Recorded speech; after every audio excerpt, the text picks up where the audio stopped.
सोचिए, रात का घना अंधेरा, रेगिस्तान की खामोशी और 120 भारतीय सैनिकों के सामने 2000 पाकिस्तानी फौजी और 40 टैंक बढ़ते चले आ रहे हैं। ये किसी फिल्म की कहानी नहीं, ये हकीकत है।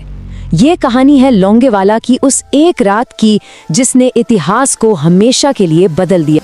एक तरफ सिर्फ 120 भारतीय सैनिक, जी हाँ, सिर्फ 120।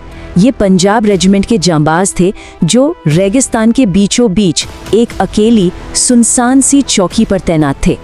और उनका सामना करने कौन आ रहा था? पाकिस्तान की पूरी इन्फेंट्री ब्रिगेड, मतलब करीब करीब 2000 सैनिक, एक विशाल फौज जो भारत की सीमा में घुसने के लिए पूरी तरह से तैयार थी।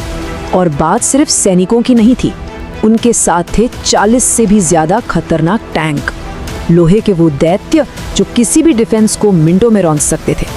मतलब कागज पर देखें तो ये मुकाबला नामुमकिन था। हम सब ने बॉर्डर फिल्म देखी है, वो रोंगटे खड़े कर देने वाले सीन आज भी याद हैं। पर सवाल ये है कि उस फिल्म में कितना सच था, या असली कहानी फिल्म से भी कहीं ज्यादा खतरनाक और अविश्वसनीय है। चलिए आज इसी सच्चाई की परतें खोलते हैं। तो चलिए उस ऐतिहासिक रात में वापस चलते हैं। तारीख थी 4 दिसंबर 1971। जगह थी राजस्थान की लोंगेवाला पोस्ट। आधी रात के वक्त लेफ्टिनेंट धर्मवीर ने दुश्मन के टैंकों की गड़गड़ाहट सुनी। खबर मेजर कुलदीप सिंह चांदपुरी तक पहुंची। ऊपर से ऑर्डर आया कि पोस्ट खाली कर दो, पीछे हट जाओ, अपनी जान बचाओ। पर मेजर चांदपुरी ने एक ऐसा फैसला लिया जो इतिहास लिखने वाला था। उन्होंने कहा, हम नहीं हटेंगे, हम यहीं लड़ेंगे, आखिरी आदमी और आखिरी गोली तक। और फिर शुरू हुई वो रात जब उन 120 शेरों ने अपनी मामूली बंदूकों और एक जीप पर लगी तोप से टैंकों की फौज को पूरी रात रोके रखा। और फिर सुबह हुई। सूरज की पहली किरण के साथ आसमान में गरजते हुए आए इंडियन एयरफोर्स के हॉकर हंटर जेट्स। यहाँ किस्मत ने भी भारत का साथ दिया। रेगिस्तान की नरम रेत पाकिस्तानी टैंकों के लिए एक जाल बन गई थी।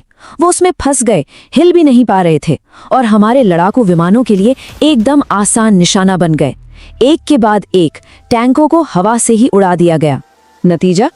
नतीजा इतना हैरान करने वाला था कि आज भी यकीन करना मुश्किल है। भारत ने सिर्फ 2 सैनिक खोए, सिर्फ 2, जबकि पाकिस्तान के 200 से ज्यादा सैनिक मारे गए और उनके 36 टैंक या तो तबाह कर दिए गए या वो छोड़कर भाग गए।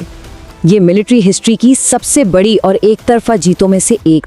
पर सवाल ये उठता है कि पाकिस्तान ने लोंगेवाला पर इतना बड़ा हमला किया ही क्यों? इसे समझने के लिए हमें 1971 के युद्ध की पूरी तस्वीर देखनी होगी। देखिए, ये जंग असल में पूर्वी पाकिस्तान यानी आज के बांग्लादेश की आज़ादी के लिए थी। पाकिस्तानी सेना वहां बंगाली लोगों पर ऑपरेशन सर्चलाइट के नाम पर भयानक जुल्म कर रही थी। लाखों लोग मारे गए और करीब 1 करोड़ लोग, जी हाँ, 1 करोड़ शरणार्थी भागकर भारत आ गए। भारत ने जब बांग्लादेश की मुक्ति वाहिनी को सपोर्ट किया तो 3 दिसंबर को पाकिस्तान ने भारत पर हमला कर दिया और जंग का ऐलान हो गया। इस मुश्किल वक्त में भारत सरकार ने कुछ बहुत बड़े और सही फैसले लिए। उन्होंने शरणार्थियों को संभाला, बंगाली लड़ाकों यानी मुक्ति वाहिनी को ट्रेनिंग दी, और सबसे जरूरी, सेना को बिना किसी पॉलिटिकल दखल के पूरी आज़ादी दी। आर्मी और एयरफोर्स के बीच कोऑर्डिनेशन पर जोर दिया गया, जो लोंगेवाला में जीत की एक बहुत बड़ी वजह बना। लेकिन कहानी का एक दूसरा पहलू भी है। सच्चाई ये है कि प्लानिंग में कुछ बहुत गंभीर चूक हुई थी। लोंगेवाला जैसी जरूरी पोस्ट को इतने कम सैनिकों के भरोसे छोड़ देना एक बहुत बड़ा खतरा था। हमारा सारा ध्यान पूर्वी मोर्चे पर था और इस वजह से पश्चिमी सीमा लगभग असुरक्षित हो गई थी।